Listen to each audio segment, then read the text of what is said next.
Doctor Shivaram ಕಾರಾತ್ layout. ಇದು ದೊಡ್ಡ ರಾಜಕಾಲುವೆ. ಮಿನಿಮಮ್ ಇದು 50 ಅಡಿ ಅಗಲ ಇದೆ, 30 ಅಡಿ 40 ಅಡಿ ಡಿಪ್ಟ್ ಇದೆ. ಇದು ರಾಜಕಾಲುವೆ. ಆ ಕಡೆ ಕೆರೆ ಇದೆ, ಆ ಕೆರೆ ನೀರು ತುಂಬಿ ನೀರೆಲ್ಲ ಈಗ ಹೋಗಬೇಕು ಅಂತ ಮಾಡಿದ್ದಾರೆ.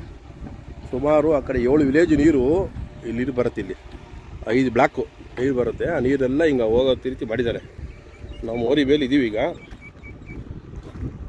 ಈ ಕಡೆ ಸ್ಲ್ಯಾಬ್ ನೋಡಿ, ನೀವೇ ಆಶ್ಚರ್ಯ ಪಡ್ತೀರಾ.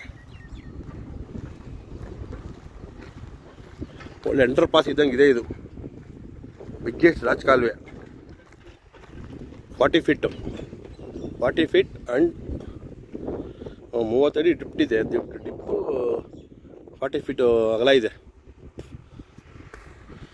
ದೊಡ್ಡ ರಾಜಕಾಲುವೆ ಇದು. ಸುಮಾರು CA ಸೈಟ್ಗಳು ಮಾಡಿದ್ದಾರೆ ಎಲ್ಲ ಇಲ್ಲಿ. ಈ ಪೆಟ್ಸಿಂಗ್ ಎಕರೆದಲ್ಲ, ಆ ಕಡೆ CA. ಇದು ಪಾರ್ಕು.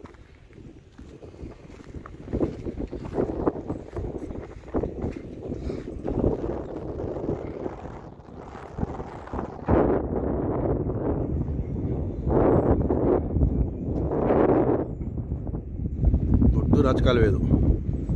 ಹಿಂಗೆ ಬರುತ್ತೆ, ಬಂದು ಈಗ ಹೋಗುತ್ತೆ ನೀರು, ಮಳೆ ನೀರು. ಇದು ನೀರು ನಿಲ್ಬಾರ್ದು. ಲೇಔಟ್ಗಿಂತ 30 ಅಡಿ ಡಿಪ್ಟಿ ಹಳ್ಳ ಇದೆ ರಾಜಕಾಲುವೆ. ಈಗ ನೀರು ಹೋಗುತ್ತೆ. ವಾಟ ಕೊಟ್ಟಿದ್ದಾರಲ್ಲ ನೀಟಾಗಿ.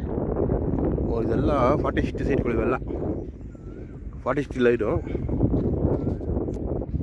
ಅದು ಎಲ್ಲೆಲ್ಲಿ ನೀಲಿ ಕಲರ್ ಪೆನ್ಸಿಂಗ್ ಹಾಕಿದ್ದಾರೆ ಇದೆಲ್ಲ CA ಪ್ರಾಪರ್ಟಿಗಳು. Green colour. ಇಲ್ಲ ವರ್ಕೆಲ್ಲ ಬೇಗ ಮಾಡ್ತಾಯಿದ್ದಾರೆ.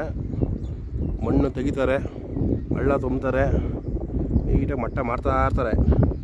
ಡೈಲಿ ವರ್ಕ್ ಮಾಡ್ತಾ ಇರ್ತಾರೆ. ಅಲ್ಲಿ ಅಪಾರ್ಟ್ಮೆಂಟ್ ಕಟ್ತಾರೆ. Chikkabanavara view point. ಅವೆಲ್ಲ ಚಿಕ್ಕಬಾಣಾವರ ವ್ಯೂ ಪಾಯಿಂಟ್. ಚಿಕ್ಕಬಾಣಾವರ, ಗಾನಗರಹಳ್ಳಿ, ಲಕ್ಷ್ಮೀಪುರ, ಗುಣಿಯಾಗರಾರ, ಲಕ್ಷ್ಮೀಪುರ ಕ್ರಾಸ್, ಮೇಲ್ಕೆರೆ, ಕಾಲ್ತಿಮ್ನಹಳ್ಳಿ. ಇದು ಕಾಲ್ತಿಮ್ನಹಳ್ಳಿ. ಇದು ಮೇಲೆ ತೋರಿಸ್ತಾರೋದು ಮೇಲ್ಕೆರೆ. ಹಾಗೆ ಸ್ಟ್ರೈಟ್ ಇದು 60 ಫೀಟ್ ರೋಡ್. ಇದು ಈಗ ಸ್ಟ್ರೈಟ್ ಹೋದರೆ ಅಟೂರ್ ಲೇಔಟ್ಗೆ ಹೋಗುತ್ತೆ. ಅಟೂರ್ ಲೇಔಟ್ ಎಲ್ಲ ಅಟೂರ್ ಲೇಔಟ್ಗೆ.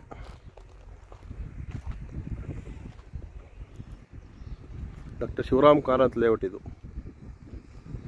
ಚೆನ್ನಾಗಿ ಕೆಲಸ ಮಾಡ್ತಾಯಿದ್ದಾರೆ ಬೇಗ, ಫಾಸ್ಟಾಗೆ.